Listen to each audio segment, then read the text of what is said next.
Buenos días, el día de hoy presentaremos un artículo relacionado con el tema visto en clase transferencia de calor. El nombre del artículo es Aplicaciones de Ingeniería y Fenómenos de Transporte al estudio de la transferencia convectiva de calor en alimentos envasados. Nuestro grupo está compuesto por Juliana Rodríguez, María Alejandra Arias y quien les habla, María Camila Nieves. En este artículo se presenta una breve reseña histórica de la evolución de las aplicaciones matemáticas y computacionales al análisis del calentamiento convectivo de alimentos envasados. Asimismo, se da una idea general del estado del arte que guarda este tópico particular como un ejemplo de aplicaciones de la ingeniería a temas vinculados con los procesos biotecnológicos, especialmente la conservación de alimentos.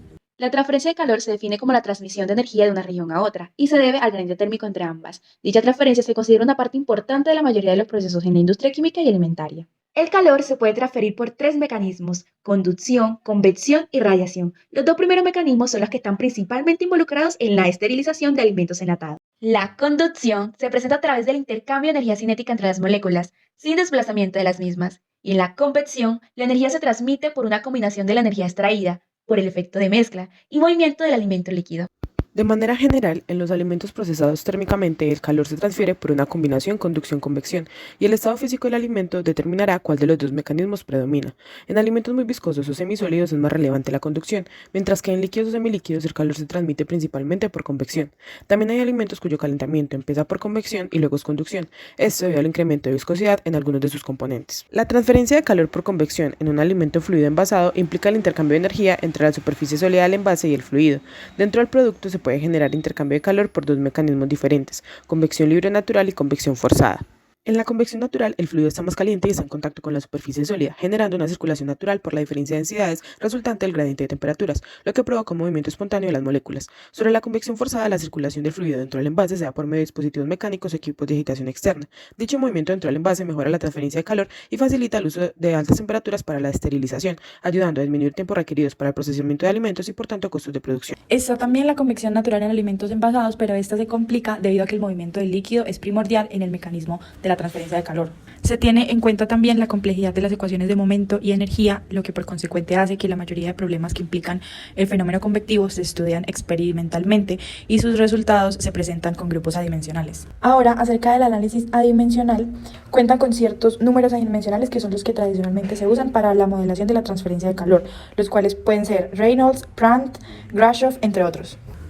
Los números adimensionales comúnmente aparecen en las relaciones experimentales para calcular el coeficiente convectivo de transferencia de calor en alimentos envasados y representa una relación entre el movimiento del fluido y la difusividad del calor. Los primeros estudios que trataron de describir el fenómeno convectivo en alimentos envasados fueron realizados por Jones, Jackson y Olson. En ellos se enfocaban a la determinación de los dos parámetros clásicos empleados para caracterizar el tipo y velocidad de transferencia de calor en un alimento envasado. Posteriormente, los estudios hechos por Blaisdell mencionaban que la convección empieza en la superficie lateral del envase y una capa límite turbulenta era observada por la gran diferencia de temperatura dentro del producto. Se encontró que el tiempo requerido para que iniciara la convección era función de los números dimensionales Prandtl, Rilling y Nusselt. En otros estudios, Evans y Stephanie calcularon el número de Rilling empleando envases cilíndricos que contenían diferentes solventes, variando la longitud y diámetro del cilindro. Por otra parte, Hiding aplicó un método de luz de partículas para observar los patrones de flujo durante el calentamiento de un fluido en un envase de cilindro construido en parte de vidrio y monitoreó la temperatura en varios puntos dentro del envase en función del tiempo. Otros estudios experimentales muestran que la ubicación de la zona de calentamiento lento depende de la orientación del recipiente cuando se calienta. En 1972, Stevens fue la primera persona en presentar una solución numérica para las ecuaciones diferenciales parciales,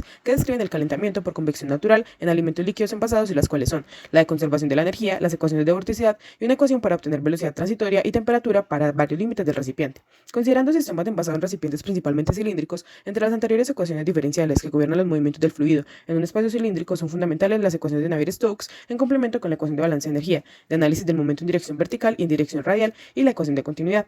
Las condiciones de frontera se establecen tomando en cuenta la posición del fluido en diferentes partes del envase y considerando que inicialmente el fluido tiene una temperatura uniforme. Existen algunos productos alimenticios envasados que contienen partículas sólidas. En 1975, Hiding encontró que estas generan una disminución de la velocidad de la transferencia convectiva en fluidos viscosos y una reducción del coeficiente de transferencia entre el medio de calentamiento y el fluido, influenciado también por el diámetro de las partículas. Esto lo expresó a través de una ecuación que usaba números adimensionales que dependen del radio de las partículas, tal y como se muestra en la diapositiva.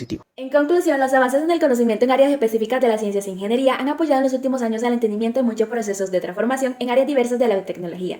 En el caso específico del tratamiento térmico de alimentos, las nuevas orientaciones en mejora de calidad y reducción de gases energéticos han motivado a empresas al desarrollo de estudios detallados de los fenómenos que controlan la transferencia de calor. En general, en el procesamiento de alimentos hay que pasar de las descripciones cualitativas que aún predominan en muchos casos a aquellas de índole fenomenológica y cuantitativa. Espero que te haya encantado este video y que hayas aprendido un poquitico más.